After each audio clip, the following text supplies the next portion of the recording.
ഒരു ഗുമ്മിന് പറഞ്ഞതേ ഉള്ളൂ. സോറി.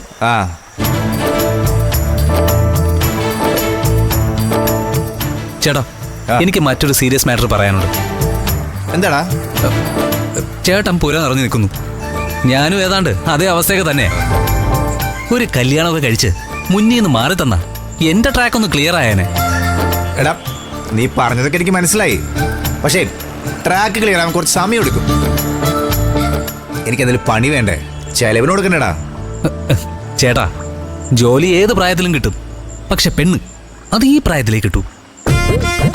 എടാ, അതിനാരും എനിക്ക് പെണ്ണ് തരണ്ടേടാ. പെണ്ണിനാണോ ചേട്ടാ ഈ നാട്ടിൽ പഞ്ഞം?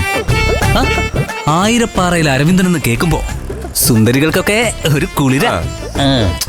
ഒന്ന് പോടാ. നമുക്കേ ഒരുപാട് ദൂരത്തേക്കൊന്നും പോണ്ട ചേട്ടാ. ഈ പഞ്ചായത്തിൽ തന്നെയുണ്ട് നമ്മുടെ ചുറ്റുവട്ടത്ത് തന്നെയുള്ള സുന്ദരിയായ ചേട്ടനോട് ഇഷ്ടവും കരുതലൊക്കെയുള്ള ഒരു പെൺകുട്ടി. അത് ഈ പഞ്ചായത്തിൽ തന്നെയുണ്ട്. ഈ 1.5 കിലോമീറ്റർ ചുറ്റളവിൽ തന്നെയുണ്ട്. അങ്ങനെ പറഞ്ഞ എവിടെ നിന്ന് കിട്ടും? ഉണ്ട് ചേട്ടാ. 1.5 കിലോമീറ്ററോ? അതെന്ത് കണക്കാടാ? ഈ പുളിങ്കുന്ന്, കാവാലം, വെളിയനാട് ഒരു വട്ടം വരച്ചാലേ ഞാനീ പറഞ്ഞ ദൂരെ ഉണ്ടാവും. ഒന്നന്വേഷിച്ച, ഒന്നാലോചിച്ച, ചേട്ടനോട് സ്നേഹമുള്ള, ചേട്ടനെ സഹായിക്കുന്ന ഒരു പെണ്ണിനെയൊക്കെ കിട്ടും. കണ്ണടച്ചാ കൺമുന്നിൽ വന്നങ്ങ് നിൽക്കും. നീ എന്തൊക്കെയാ പറയുന്നേ?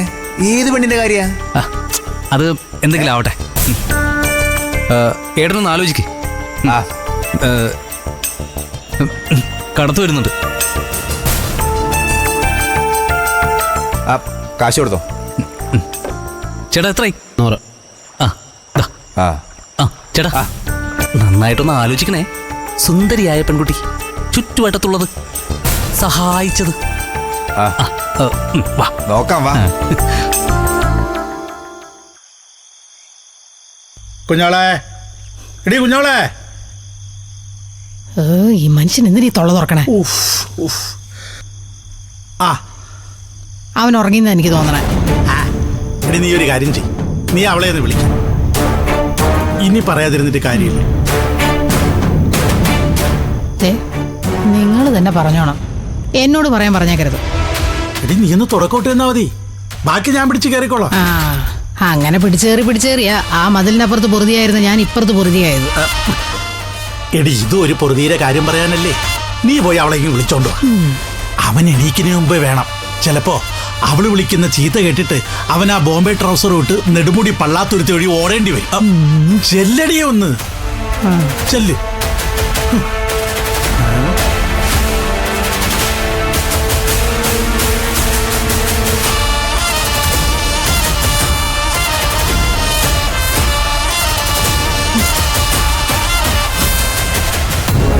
മോളെ ചാരു,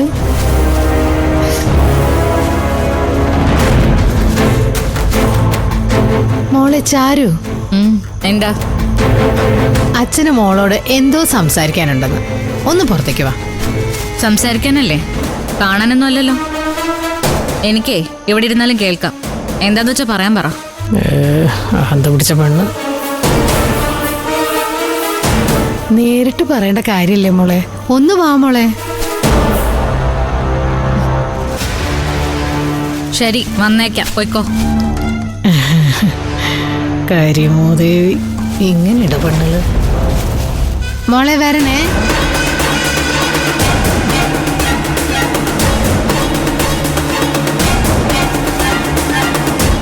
എന്തോ പറയാനാണോ എന്തോ. വേറെ പണിയൊന്നും ഇല്ലാഞ്ഞിട്ട് നീ ഇതൊക്കെ എടുത്ത് അടുക്കി ഒതുക്കി വെച്ച എന്ത് പറയാനാണോ? കണ്ടു പറയണോ അത്ര?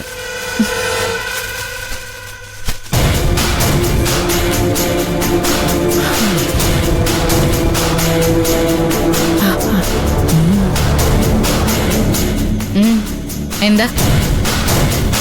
അത് മോളെ, നമ്മുടെ ബോംബെക്കാരൻ ബാബുക്കുട്ടനില്ലേ? നമ്മുടെ ബാബുക്കുട്ടൻ. നമ്മുടെ ബാബുക്കുട്ടനോ? അല്ല, അയാളെങ്ങനെ നമ്മുടെ ബാബുക്കുട്ടനാവും? നിങ്ങളുടെ ബാബുക്കുട്ടൻ എന്ന് പറയും. നിങ്ങളുടെ ഭാര്യയുടെ ബാബുക്കുട്ടൻ. ഓ, അങ്ങനെയെങ്കിൽ അങ്ങനെ. അവനെ അത്യാവശ്യം കാശ് സൗകര്യമൊക്കെ ഉള്ളവനാ. അതിന്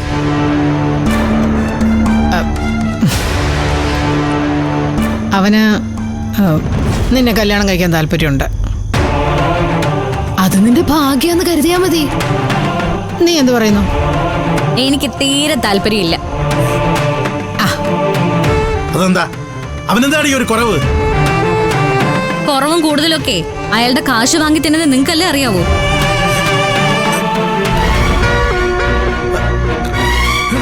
കേട്ടില്ലേ? കേട്ടില്ലേ ഇവളുടെ അഹങ്കാരം? എന്ത് ചെയ്യാനാന്ന് പറ. നോക്ക്, ബാബുക്കുട്ടനെ എനിക്ക് ഇഷ്ടപ്പെട്ടു. എന്നാ നിങ്ങൾ എന്നെ അങ്ങ് കെട്ടിക്കോ. ഇടി ബോംബെയിൽ അവന്റെ വില എന്തിന് എന്താണെന്നറിയാവോ? അവന് എത്ര വീടുണ്ടെന്നറിയാവോ? എത്ര കാറുണ്ടോന്നറിയാവോ? ഇതിനെ കുറിച്ച് വല്ല നിശ്ചയമുണ്ടോ നിനക്ക്? അല്ല, ഇതൊക്കെ ഞാൻ തിരക്കുന്ന എന്തിനാ? ഇന്നലെ വരെ ജയിലിൽ കിടന്നവൻ ഇന്ന് നിങ്ങക്ക് പുണ്യാളനായി മാറിയല്ലേ? ആ കുരിശിൽ പോയി കയറാനൊന്നും എന്നെ കിട്ടില്ല.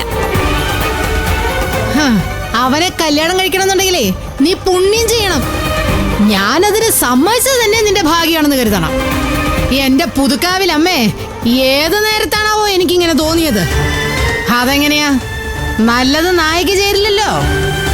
ഇവളുടെ മനസ്സിലിരിപ്പ് വേറെയാ. ആ ബാലമാഷിന്റെ വീട്ടിലെ 2 മരക്കഴുതകളുണ്ടല്ലോ, അതിലേതെങ്കിലും ഒരുത്തനെ കെട്ടി കാളവണ്ടി കളിക്കാനാ ഇവള് നടക്കണത്. ഇവക്ക് നല്ലത് വരണം ചിന്തിച്ച് നമ്മളാണ് വെറും മണ്ടന്മാര്. ഇപ്പൊ ഇതൊന്നും അവളുടെ തലയിൽ കയറില്ല. എടി മോളെ, ഞാൻ ഈ പറയുന്നത് കരിക്കട്ട കൊണ്ട് നീ ഭിത്തിയിൽ എഴുതി വെച്ചോ. അവസാനം അടിച്ചു തല്ലി വീഴുമ്പോ മേപ്പോട്ട് നോക്കിയിരുന്ന് വായിക്കാം.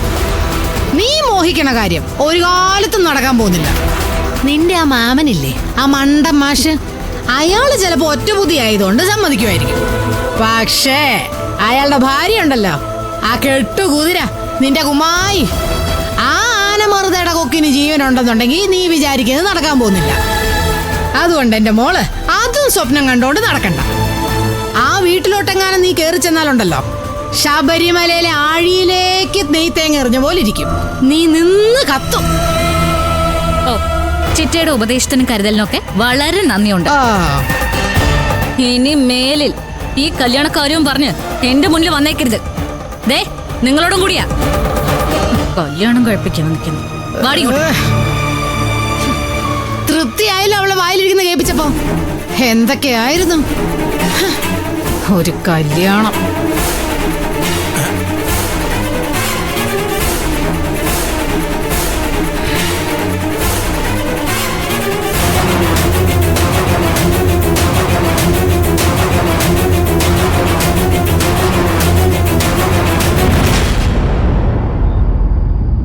അയ്യോ, മാഷിനെ വിളിച്ചില്ലല്ലോ.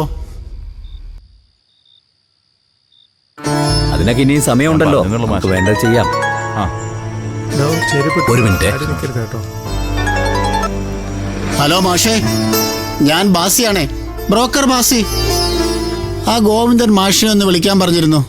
ആ, കഴിഞ്ഞ ആഴ്ച മാന്തുരത്തിൽ വെച്ച് കണ്ടപ്പോ ഞാൻ പറഞ്ഞ കാര്യം മറന്നോ? മറക്കാനോ?